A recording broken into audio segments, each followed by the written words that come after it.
आखिरकार मध्य प्रदेश की मोहन सरकार और मध्य प्रदेश लोक सेवा आयोग ने आरक्षण के मुद्दों को लेकर अपनी गलतियों को स्वीकार कर ही लिया, पर बहुत देर हो गई मेहरवा आते आते। आपने अपनी गलतियों को तब स्वीकार किया जब एमपीपीएससी की तैयारी कर रहे कर्मठ छात्रों की उम्र निकल गई, उम्मीदें चकनाचूर हो गई, भरोसा धराशायी हो गया, मानसिक रूप से प्रताड़ित हो गया, आर्थिक रूप से कंगाल हो गया। क्या ही करेंगे इस प्रकार की न्याय व्यवस्था का, और क्या ही करेंगे इस प्रकार की शासन प्रणाली का। और वह भी आप लोगों ने अपनी मर्जी से इस समस्या का समाधान नहीं निकाला है। वो तो सुप्रीम कोर्ट आप लोगों को खाने के लिए दौड़ा, तब आपने इस समस्या के समाधान का निराकरण सोचा है। नहीं तो ये वही आयोग है जिसके दरवाजे पर छात्र भूखे पेट बैठे रहे, चिल्लाते रहे अपने अधिकारों के लिए, और इनके कान में जू तक नहीं रेगी थी। और जू रेगना तो बहुत बड़ी बात है। ये वही आयोग है जो उस समय इतने चौड़ में था कि जब तुम अपने अधिकारों की मांग करने के लिए गए थे और कहा था कि जो छात्र 13% में अटके हुए हैं, कम से कम उनको रिजल्ट तो जारी कर दो, तो लौट कर इस आयोग की अकड़ इतनी थी कि सुप्रीम कोर्ट में एक एफिडेविट दे दिया कि जो 13% होल्ड किए हुए छात्र हैं वो मानव अधिकार के बाहर हैं, उनका कोई मौलिक अधिकार नहीं है, कोई मानव अधिकार नहीं है। वही आयोग आप थूक कर चाट रहा है। जिस आयोग के दरवाजे पर छात्र नाक रगड़ कर आए थे कि आप गलत कर रहे हो, तब यह चौड़ में था कि हम कोई गलती नहीं कर रहे हैं। जब सुप्रीम कोर्ट ने डंडा मारा तब इसको लग रहा है कि साहब हमसे गलती हो गई, जो हमने पिछली बार एफिडेविट दिया था वो गलत था, ये लो महाराज दूसरा एफिडेविट, और अपनी गलती के लिए बिना शर्त हम आपसे माफी मांगते हैं। जब छात्र इसके दरवाजे पर बैठे रहे तो कीड़े मकोड़े समझते हैं, और इस देश में छात्रों और युवाओं की स्थिति कीड़े मकोड़ों जैसी ही तो हो गई है। इस देश में गली के कुत्तों को 10 दिन में न्याय मिल जाता है, और एमपीपीएससी की तैयारी कर रहे छात्रों को 5-6 साल लग गए हैं एक ऐसे सड़े हुए सिस्टम में फंसे हुए जिसका कोई ना आर दिख रहा है ना धार दिख रहा है। और उम्मीद करते हो कि ये युवा इस देश को आगे ले जाएं। अरे युवा आगे तब ले जाए ना, युवा जब मानसिक रूप से संतुलित हो, और मानसिक रूप से तब संतुलित होगा जब इस प्रकार से तथाकथित स्वायत्त संस्थाएं अपना काम अच्छे से कर पाएंगी। एक छोटी सी प्रणाली में सुप्रीम कोर्ट को अगर इंटरफेयर करना पड़ेगा तो बाकी न्याय व्यवस्थाएं कहां जाएंगी। और माननीय सुप्रीम कोर्ट से भी मैं ये निवेदन करता हूं कि जो आपने यह आदेश दिया है कि 22 सितंबर से नियमित हेयरिंग होंगी इस आरक्षण के मुद्दे को लेकर, यह आदेश तो आप 5 साल 6 साल पहले भी दे सकते थे, तो युवाओं की उम्र बर्बाद होने से बच सकती थी। खैर, आप देर आए दुरुस्त आए।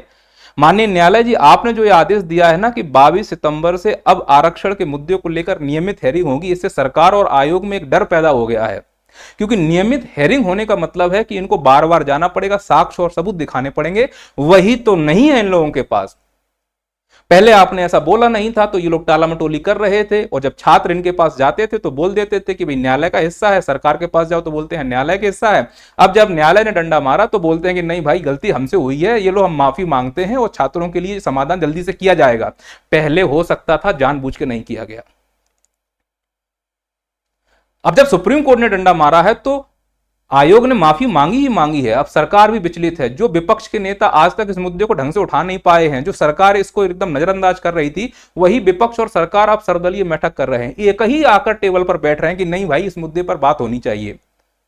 जब खुद पर गाज गिरती है तब इनको लगता है कि नहीं ये जरूरी था। जब छात्रों का जीवन बर्बाद हो रहा था, छात्र जाकर धरना दे रहे थे, तुमको जाकर ज्ञापन सौंप रहे थे, तब तुमको लग रहा था कि नहीं सब फालतू की चीजें हैं। आज वही बात सुप्रीम कोर्ट ने बोली तो तुम माफी मांगने लगी। हाँ, हमसे गलती हुई है कि हमारी कार्य प्रणाली में कुछ कमी थी, इस कमी को सुधारने के लिए हम सर्वदलीय बैठक कर रहे हैं। चलो देर आए दुरुस्त आए, अंत में कम से कम छात्रों का भला होगा। और इस सर्वदलीय बैठक के बाद मध्य प्रदेश के मुखिया माननीय श्री डॉक्टर मोहन यादव जी ने जो ट्वीट किया है, हो सकता है आपको क्लियर ना दिख रहा हो तो मैं पढ़कर बता देता हूं कि आरक्षण के मुद्दों को लेकर जो सर्वदलीय बैठक हुई है उसका निर्णय उन्होंने ट्वीट में किस प्रकार से बताया है। वो कहते हैं कि माननीय सुप्रीम कोर्ट में लंबित पिछड़ा वर्ग के लिए 27% आरक्षण के मामले को लेकर आज भोपाल निवास पर सर्वदलीय बैठक हुई, जिसमें सर्वसम्मति से संकल्प पारित किया गया कि इस मामले में सभी दल एकजुट होकर एक फोरम पर आएंगे। इस मामले में विभिन्न पक्षों के अधिवक्तागण भी 10 सितंबर तक एक साथ बैठकर बात करेंगे, क्योंकि वकीलों की वजह से ही आपस में डिस्प्यूट हो रहे हैं।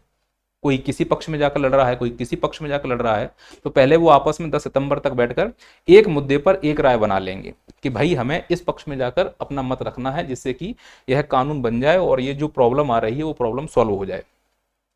यह भी तय किया गया है कि चयन प्रक्रिया में विभिन्न न्यायिक आदेशों के चलते नियुक्ति आदेश जारी किए जाने से वंचित शेष 13% अभ्यर्थियों को उनके नियुक्ति पत्र जारी किए जाने हेतु एकजुट होकर सभी फोरम जिसमें विधायिका, न्यायपालिका एवं कार्यपालिका सम्मिलित है, पर इसे क्रियान्वित करने के लिए मिलकर प्रयास करेंगे।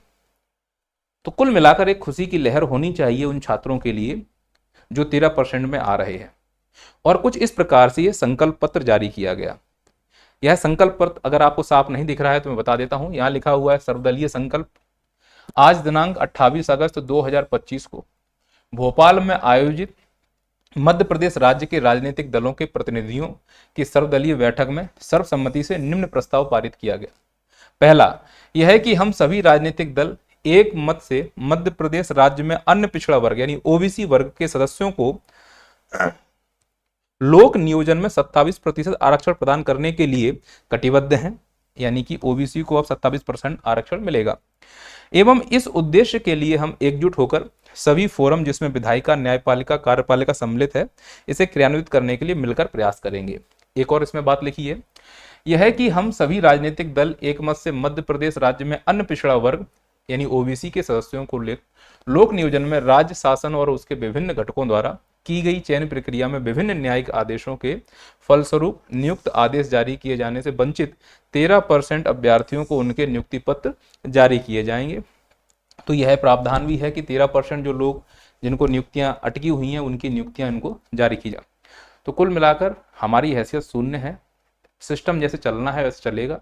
अगर इस सिस्टम का हिस्सा बनना है तो उसकी आदत डाल लो, और अगर लगता है कि इस सिस्टम का हिस्सा नहीं बनना है तो किसी और क्षेत्र में कोई दूसरा विकल्प चुन लीजिए। मिलते हैं अगले वीडियो में। कोई जानकारी चाहिए हो तो बताइएगा। जय हिंद, जय भारत।